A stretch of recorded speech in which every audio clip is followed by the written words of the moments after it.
This has come to the table, Bible studies from the New Testament Christian Church of Cheyenne. These studies are presented every Tuesday night at 7 p.m. at our church at 3800 East Pershing Boulevard in Cheyenne, Wyoming. If you'd like to contribute to these studies, you can make a donation at www.myntcc.org/CheyenneWY-giving. Amen. So Matthew chapter 13. There's three parables. We're going to jump right into to verse 44 without really backtracking. We don't have any context to pick up other than a reminder that all of these parables are parables of the kingdom, and you can actually group them. You can categorize them. You know, the first two, even though the very first parable that he spoke in this chapter did not begin with the kingdom of heaven is like unto. That just started out with, hear now the parable of the sower, or something to that effect. But the first two parables that he shared, that of the sower and of the man that had sowed good seed, those are both parables of the kingdom as seed. And then the next set of parables that we went through were parables of the kingdom as growth. That was the kingdom being likened unto a mustard seed.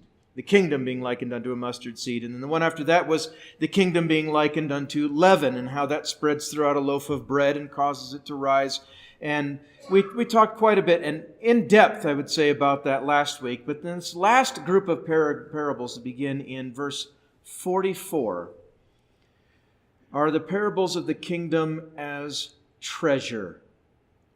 These are parables of the kingdom as treasure. And it begins in verse 44. He says, "Again, the kingdom of heaven is like unto treasure hid in a field, the which when a man hath found, he hideth, and for joy thereof goeth and selleth all that he hath, and buyeth that field." Now that's the whole parable right there. It's one verse long. But you dig into it, and it says almost as much by the things that it doesn't say. Does that make sense? All right, because you look at how the guy in this parable reacts to finding this treasure in the field. He says, all right, the kingdom of heaven is like unto treasure hid in a field. It didn't say that when the man found it, he just stole it. Like, oh, hey, look what I found. And he just took it and ran with it. It didn't say that he did that at all, because that would have been the wrong way to do it. It would have been, if it were treasure, if we take it a bit more literally than is intended, it would have been the property of whoever owned that field, right? So, you can't just go running out. Say you run across to that job site across from the church with your metal detector and your shovel, and you find a big old, a case of found money, or you wouldn't find a bag of gold doubloons. I don't think that we had any pirates in Wyoming sailing the high plains of grass and tumbleweeds. But say you found something out there, you wouldn't just think that it was yours to take. Someone owns that land, and by default, they own what's in that land. And I know you could get into all the technicalities of mineral rights and all that nonsense, but that's not really the point.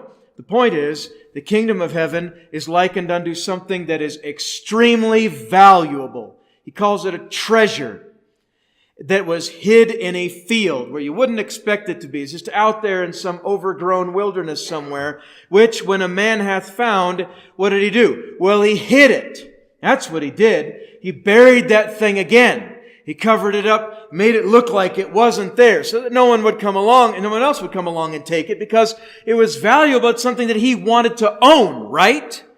And he doesn't find any fault with that at all in this parable. He says he's found this treasure, he hides it, covers it with some dead tumbleweeds or something, and for joy thereof goeth and selleth all that he hath, and then buyeth that field.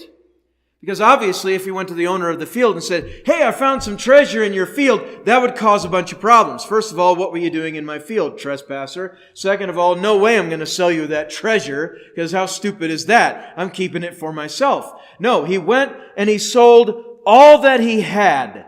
Now, let's pick this apart a little bit. This goes deep for just a one sentence long parable that requires, that Jesus didn't give any explanation for. He hides it, he goes, and he sells everything. That means he goes home, he sells his house, he sells his car, he sells his beat up old pickup truck that's on blocks half the time. He sells his guitar collection. He sells his stamp collection, his comic books. He sells his stocks, his bonds. He pulls money out of his investments. He takes everything together that he can. Why does he do all of that? Because the treasure that he finds in this field, in Matthew chapter 13, beginning in verse 44, the treasure that he finds in this field is worth so much to him that he wants to make dead level sure he's got enough money to buy that field. Because who knows how much that field is? There's no for sale sign out there. There's nothing out there indicating that it is for sale, and so there's nothing in this parable to indicate that it's guaranteed that the owner of that field wants to sell it. So he's making sure that when he approaches the owner, he's coming with enough cash in his pocket to blow that owner's mind, and it's one of those things, he's got to make him a deal he can't refuse. And maybe it's prime real estate. We don't know. It's just some field somewhere. Maybe it's full of stones. Maybe it ties into some of the other parables. Maybe it's no good for anything. Maybe it's no good for planting. We don't really know. But you can extrapolate some of that by the language that he uses here. It's worth so much to him because, and this is worth asking the question, what's a thing worth? Now, that's a really vague question, I know, but what's a thing worth? You say, well, how in the world can I answer that kind of a question? That's like saying, how long is a piece of string? And, well, that depends on how long the piece of string is, right? There's no simple answer for that. Well, the answer to the question, what is a thing worth, is very simple. Whatever someone else is willing to pay for it. That is the value of anything at all. And I'm not trying to turn this into a lesson on economics, but that's a very basic rule. Anything is like this, okay? This is a cheap little junky garbage watch we bought from McDonald's so we could take the junky band off of it and stick it up here so the preachers can tell what time it is when they're doing what they're doing, so we don't keep you here for 3 hours and wear you out, right? Well, I think I paid less than $5, maybe $6 for this thing. It's a cheap watch. But I guarantee you, if it had to be mined up from all its raw materials, it'd be worth a whole lot more than that. But now if I walk outside and try to sell this to somebody, and it's a cheap watch to begin with, and it has no band on it, and it really isn't anything even to look at, it's not even a good knockoff Rolex or something like that, I wouldn't be able to hardly give this thing away, because it's not worth anything to someone in that condition, right? So what's a thing worth? Well, what this guy found was a treasure that was presumably worth far more than the field it was in. And so, in his mind, he did the cost assessment. And I know it's not a matter of historical record. It's a parable that Jesus is sharing. But in this man's mind, in the parable, it was worth far more than everything he owned in life. How much is the kingdom of heaven worth to you? If it was a treasure hid in a field somewhere, if it was something that was immeasurably valuable, boxed up and buried 3 feet underground across the street from the church in that job site over there, would it be worth enough to you to sell everything that you own, to take out loans even if you had to muster up enough capital to go to the owner of that field and say, hey, I want to buy your field? Well, and he'd say, well, what do you have in mind? And then you drop some ridiculous dollar sign on them, like, all right, well, how about $2 million? Well, I don't think any of us would have $2 million if we sold all we had. I don't think that I would have that. I know I wouldn't have anything close to that, but you get the point. The kingdom of heaven is like unto treasure hid in a field, the which when a man hath found, he hideth, and for joy thereof goeth and selleth all that he hath, and buyeth that field. He buys the whole field to ensure that he has 100% lawful, legal, indisputable ownership of the treasure that he hid there. That's how valuable it is, and that's the lesson of that whole parable. The kingdom of heaven is worth more than everything.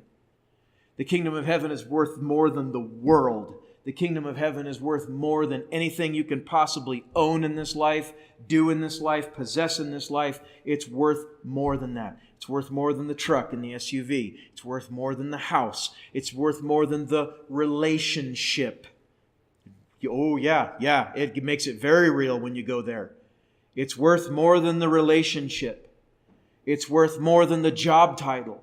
It's worth more than the career, the great American God with a capital C. Career, don't you know? It justifies me destroying my family and sacrificing my children to maintain my career, don't you know? I hate that God. I absolutely despise it. I understand they can be necessary, and when they're in their proper place, they can be really good things, but they make terrible gods. They really do. Man, I didn't even mean to segue over into that, but it works out so well. The kingdom of heaven is worth more than any false god that we could possibly have in this life. Because all those gods lose their power when you die. They all lose their power when you die. Let's move on to the very next parable. Verse 45. Again, the kingdom of heaven is like unto a merchant man seeking goodly pearls, who, when he hath found one pearl of great price, went and sold all that he had and bought it. So this is a lot like the previous parable. It's almost identical to the previous parable. But he likens the kingdom of heaven in this parable not to the pearl itself, not to the treasure itself, but to the merchant man itself. The kingdom of heaven is like a merchant man seeking goodly pearls, who, when he hath found one pearl of great price. So, imagine a pearl the size of a golf ball, That's a big honking pearl right there, wouldn't you say? I don't know what you'd do with that sort of thing. Maybe play golf with it. Probably not. One good swing, whack! And that thing is 1,000 pearls in completely unusable condition. It's good for nothing at that point. But you find a pearl of that kind of an enormous size. And then it's the same thing as the previous parable there. He goes and he sells all that he has and buys that pearl. Because again, the treasure, he understands its value. And not just its imagined value, but its real value. Because those are two different things, right? Yeah, and we could really take that and rabbit trail into the world of stocks and all of that. And I don't play around in the world of stock, but you listen to the wrong people. It's like that lesson from, I don't know, Reverend Wright, if you had to read that book when you were in seminary, Richest Man in Babylon. It's a wonderful book, talks about finances and all that. But one of the pieces of advice in it was, if you're going to buy diamonds, don't go and get advice about diamonds from a guy who sells bronze, You talk to somebody who actually knows what they're talking about on it. And the point of that is that, people buy stocks not based on the actual value of a company. They buy stocks based on what they imagine, how they imagine that company is going to do. And that deals with psychology and how things get trumped up and marketed and all of that. But that's how the market works, whatever. But that's imagined value. Here in these two parables, we're talking about real value. In other words, this is something that no one, if they were selling this treasure on the street, they wouldn't have had to talk up the value of it. It would have been something that sold itself because its worth would have been self-evident. That's what we're dealing with in these two parables. The treasure hid in the field and a pearl of great price. He says that when he has found one pearl of great price, he goes and he sells all that he has and then he buys it. And so I think we get the picture there. I think we get the message. What's the kingdom of heaven worth? Well, if it's like he's described in these parables, the kingdom of heaven is worth everything. Now think about that for a moment. Think about that. When weighed against modern gods, when weighed against modern priorities. America, society, cultures, whatever. I can't pin it just on America, but America has probably glorified it more than a lot, at least in our media and in our music. We put this huge price tag on love. You like how I said that? That's how people think of it. Love. Ooh, baby, I love you. I love you. And we write our music about that. We write songs about that. Oh my goodness, there's no end to love songs, is there? And they all sound like a bunch of nonsense until you actually fall in love. And then you're like, oh wow, well now all these love songs make sense. Well, at least all the ones that weren't stupid. And even maybe some of those. And so that gets exalted as like the highest and noblest aim in life, right? Find that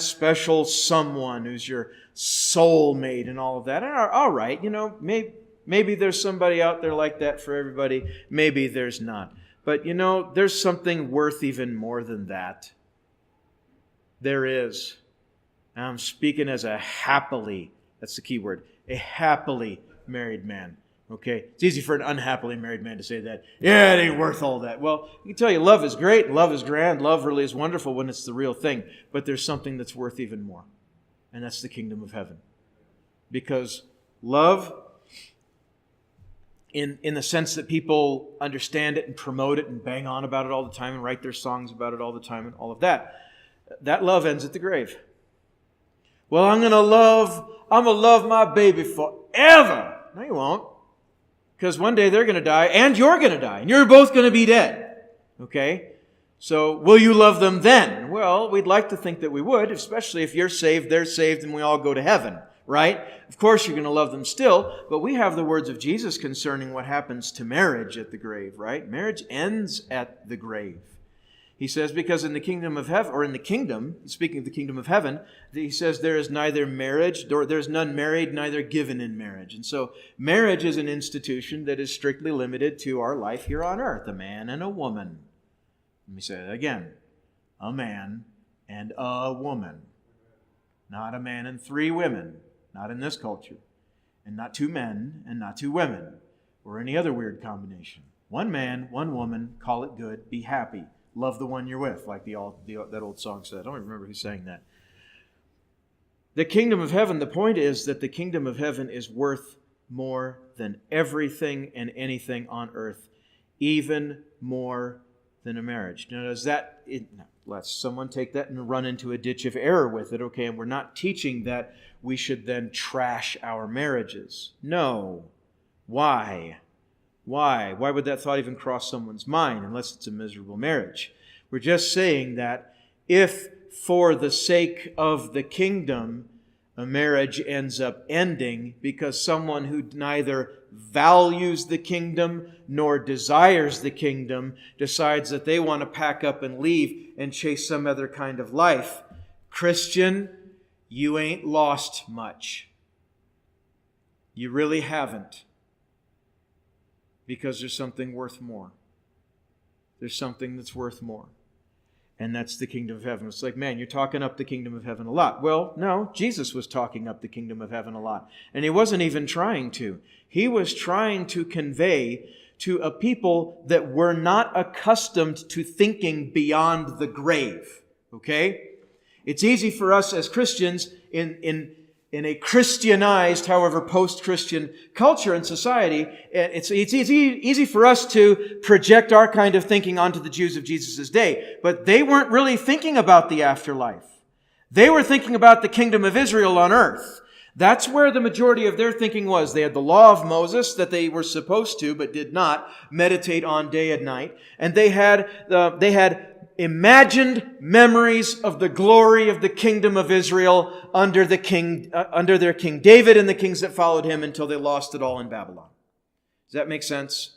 That's what the Jews had, and that's what so many of them had their hearts fixed on, was the here and now and days of lost glory in the past. That's what consumed a lot of their thinking. Maybe not all, but a lot of their thinking. They weren't necessarily thinking about, where am I going to go when I die? They were thinking about it, but not to the extent that they were thinking about these other things. And so Jesus, in these parables, is striving to impress upon his disciples, the don't worry about it type of thinking where it came to the kingdom of Israel on earth. Because again, many of them had the wrong idea about why Jesus was coming anyway. They had a misconception concerning the reason for Messiah's coming. They kept thinking, all right, well, he's going to restore again the kingdom to Israel. He's going to make us a sovereign nation and cast off our Roman oppressors and every other oppressor that oppressed us ever since we were taken away captive into Babylon. And he's going to make us glorious like we used to be. Jesus is saying the kingdom of heaven is like unto a treasure hid in a field, that a guy, having found it, sells everything he has so he can buy that whole field. The kingdom of heaven is like unto a merchant man seeking goodly pearls, and when he finds one pearl of great price, he sells everything so that he can buy it. And then in verse 47, he tells us another parable on the same vein as these other two. He says, again, the kingdom of heaven is like unto a net that was cast into the sea and gathered of every kind, which when it was full, they drew to shore and sat down and gathered the good into vessels, but cast the bad away. So shall it be at the end of the world. The angels shall come forth and sever the wicked from among the just, and shall cast them into the furnace of fire. There shall be wailing and gnashing of teeth. So in this one among these three parables about the kingdom of heaven as treasure, in this one, he steps into a little bit of fire and brimstone teaching, because you can't get away from that. We love to focus on the good stuff, but we're fools if we think that we can study the Word of God and embrace and incorporate the Word of God into our lives and ignore, I don't want to call it the dark side of it because that's misrepresenting the Word, but ignore the sober facts of judgment and damnation for those who reject Christ and die lost in their sins. So that's in here too. But let's go back to the beginnings of these parables, okay? The kingdom of heaven is like unto treasure hid in a field. The kingdom of heaven is like unto a merchant man seeking treasure. I paraphrased that so that we can categorize this. And the kingdom of heaven is like unto a net cast into the sea to gather treasure. So Jesus in these parables is likening the kingdom of heaven unto the treasure itself, the man finding the treasure and doing everything that he can to get it, everything lawful that he can to get it. And he likens the kingdom also unto the tool used to acquire that treasure. So that kind of paints a picture for us, doesn't it? It kind of paints a composite image. What is the kingdom of heaven? It's everything. The kingdom of heaven is everything. It's worth everything. It is more valuable than everything. It is worth the loss of everything. And let's tie a little bit of the Apostle Paul into this, where Paul starts rattling off all of his own glorified credentials concerning his line of work and his apostleship. And he talks about how he was of the stock of Israel, of the tribe of Benjamin, I believe it was, and circumcised the 8th day. We talked about that just recently in a message that was preached. And all these different things, and how he was a Pharisee, the son of a Pharisee, and raised up and instructed at the feet of Gamaliel, who was a notable Pharisee, and all of these different things that people looking at your resume or checking out your profile on LinkedIn or whatever would look at that and say, wow, he's got some great credentials, let's hire this guy. But at the end of all of that, because Paul was not boasting, he was simply setting up the ball on the tee so he could smack it. And he said, but all these things I count as dung, as loss, as dung. That's the stuff that we pump out through that lift station out there in the parking lot and out into the sewer system. He said, all these great things which impress other people, he said, I count all of it as loss for the kingdom, or to obtain Christ. However he said it. We're paraphrasing it, I know. But the point is that to attain Christ and to attain the kingdom, and they're almost synonymous, okay? And certainly in terms of value, is worth losing everything if you have to. The good news is that most of the time you don't have to. But the lesson here is that it's worth it if you do. It's worth it if you do. There are people that have absolutely given up God because their wife wouldn't let them come to church. What kind of soy-drinking beta? I mean, really non-man.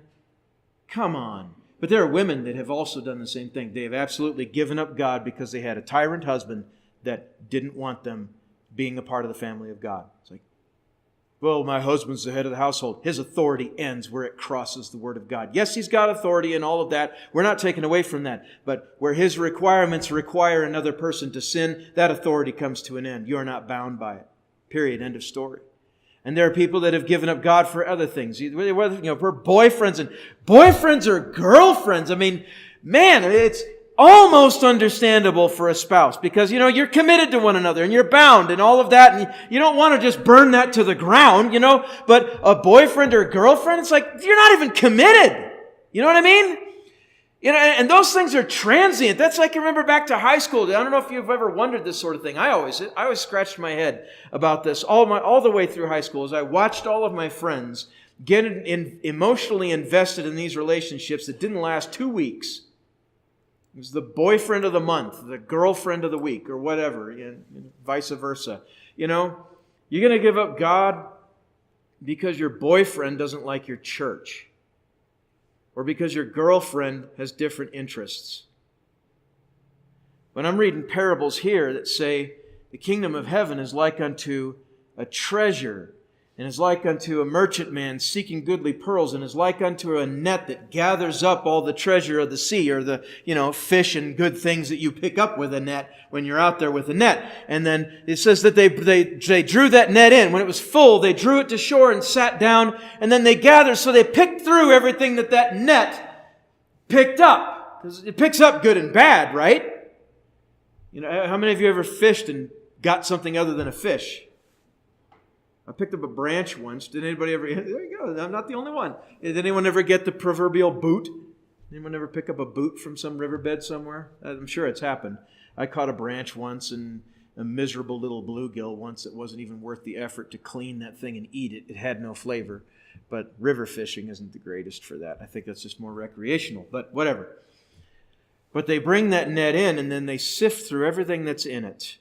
They sift through everything in it that's good and bad. And it's like, okay, this is a fish that's good. We can eat this. And they put it into a vessel. Or, this is something that we can use, or we can eat, or we can do whatever with it. And they put it into a vessel. And then they take the stuff that's bad, that is valueless, that's good for nothing, like that miserable little bluegill, or that branch, or that boot, or whatever it is that you caught when you caught something that wasn't a fish. And so they cast the bad away. And then he says, so shall it be at the end of the world. So in this parable, he explains it. So shall it be at the end of the world. The angels shall come forth. Well, where shall they come forth from? From the kingdom of heaven. They shall sever the wicked from among the just. There will be a dividing and a sorting in those days. The elect, the redeemed, those that have been born again. There's different terms for the same people, okay? Those that are on the right side of this thing, by the grace of God, by the blood of Jesus Christ, we will be sorted out and separated from the wicked, those that are, spiritually speaking, effectively useless, those that are ultimately ordained unto judgment because of the decisions they made, not because they were ordained from before the beginning of time, okay? We got to bring that up. We can't just let that just not get dealt with. God did not choose who goes to heaven and who goes to hell 20 billion eons ago before any of us ever existed. And I'm going to talk about that a lot, but be it the will of the Lord. I talk about it a fair amount. I continue to talk about it because there's a real resurgence of that kind of bad theology happening in America right now. And that's got some real dark implications that are embedded in that theology that people who embrace it don't like to consider or to admit, because it's pretty scary stuff, and it's wrong. It's not wrong because it's scary. It's wrong because it is unbiblical and it's unfactual, okay? Well, what did God preordain then? Well, He preordained that there would be a people who would be saved. He didn't choose before the beginning of the world who was going to be saved. So you've got somebody who wants to start a company. Well, in his mind, he's ordaining, if you will, because it's his goal and his intention to do what it's going to take to bring about a company. But he hasn't already chosen who's going to be in it. He doesn't even know who his best candidates are. And then you've got the whole pesky matter of human free will to consider. You can't escape from that. Human free will is a fact. The Bible is filled with it from end to end. To end. It's all throughout it. People making free will decisions, either for the right or for the wrong. And when they make the wrong call, there's a price to pay. And when they make a right call, well, sometimes there's a price to pay for that too. It all depends on who they're dealing with. Stephen made the right call and was stoned to death for it. But he got the kingdom, didn't he? It was worth it. even the loss of his life. It was worth the loss of his job, his health, his standing in the community in order just to be a Christian and have a place reserved for him in the kingdom. The point is that it's worth it all. Well, man, is it worth me giving up a job? Well, most of the time you don't have to, but sometimes a believer does. Years ago, in my earlier days in the ministry, I had things that I considered obligations upon my life. As a Christian first and as a minister second. Okay? And so there were career opportunities that would occasionally come my way. Hey, why don't you look into doing this? And then you could be this and you could make this. And that's usually the attraction right there. Money is usually the biggest attraction to it. And secondarily is the job title or the prestige or whatever might come along with it. I don't know how much prestige comes with most jobs. It's just a job, folks trying to get by and do well in the world. But some of those offers, well, all the ones that I'm thinking of, would have required a crippling compromise, either in my relationship with God or in my commitment to the ministry. Now, that's not on everybody, but, a commitment to the cross is. Amen? So it was decision time. And it's always decision time. So often it's decision time in the Christian life as we're tempted with one thing or presented with, a fork in the road when the straight way goes this way towards the kingdom, but something that the devil or the world or the flesh or whatever is tempting us with threatens to lure us off the path. Well, what's the kingdom of heaven worth? It's worth sacrificing careers, if need be. All of this is if need be, okay? It's worth sacrificing fortunes. It's worth sacrificing relationships, if it has to. Oh, that's hard. That's hard to hear, preacher. Well, it's hard to say, but it's true. It's true. Remember earlier in our red letter teachings when we came across a man that came to Jesus and said, "I'll follow you whithersoever thou goest." And Jesus told him, "Foxes have holes, and birds of the air have nests, but the Son of Man hath nowhere to lay his head." And we remember what the lesson was in that, Don't be afraid to sacrifice what's comfortable and familiar to you to obtain that which is supernatural and spectacular and beyond value and eternal in nature. If the way we described it at that time was, if you're going to follow Jesus, it's going to cost you something, but don't be afraid of that cost because it's totally worth it. It's more worth it than you can imagine because, again, and we come back to this a lot, what do we have here on earth in terms of time? 70 years? 80 on the outside for some, 90 if you're really stretching it out. And some make it to that, they do. And then it's done and it's over. And then all that you spent your life running for and gunning for and striving for and fighting for and working for, it's over with. The job titles cease to matter the moment you retire. The money ceases to matter the moment you die. The house ceases to matter the moment it burns up because that happens sometimes. Happens a lot. Things catch fire and they get lost. We've got just a few decades, and then it's all over with. The kingdom of heaven is forever. And that's saying something that the human mind still struggles to fully encapsulate and to understand. So, what's our takeaway from this? What's our lesson from our study tonight? He says, all right, the kingdom of heaven is like unto a treasure hid in a field. A man finds it, he hides it, he's happy as a clam, and he goes and sells everything so he can buy that field. That's how much it's worth to him. The kingdom of heaven is like unto a merchant man looking for good pearls. So he's like unto a man looking for a treasure. Well, and he finds a pearl of great prices. He sells all that he has to buy it. Well, what did God do? What did God as the merchant man do in order to acquire us? He sold His own Son to the death of the cross that He might buy us. Wow. Did that ever jump out at any of us before? That's the value of the kingdom right there. It was worth it to this man to sell everything he had to buy the field. It was worth it to the merchant man to sell all he could to buy the pearls. It was worth it to our God to sell His Son to a cruel and humiliating death to buy us. And then again, the kingdom of heaven is like a net cast into the sea to gather what it could. He said, I'm going to gather everything, and then I'll sort out what's good and what's bad. And that is God as judge. And at the end of the world, as He says here in verse 49, the angels shall come forth and shall sever the wicked from among the just. There will be a permanent separation. And the wicked will go into their judgment, which He describes here, verse 50, shall cast them into the furnace of fire. There shall be wailing and gnashing of teeth. Now, that's hard. That's heavy. But that's real. It's right there. We don't rejoice over that. We don't rejoice over that.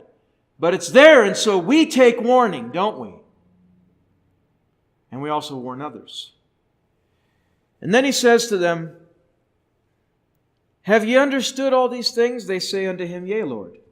Speaking of all of these parables that He's talked about. Then said He unto them, therefore every scribe which is instructed unto the kingdom is like unto a man that is an householder, which bringeth forth out of his treasure things new and old. Thank you for listening to Come to the Table, Bible studies from the New Testament Christian Church of Cheyenne.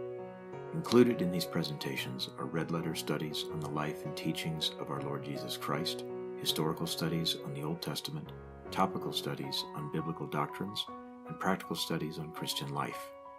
If you enjoyed this presentation, you can support our efforts by contributing at www.myntcc.org/CheyenneWY-giving.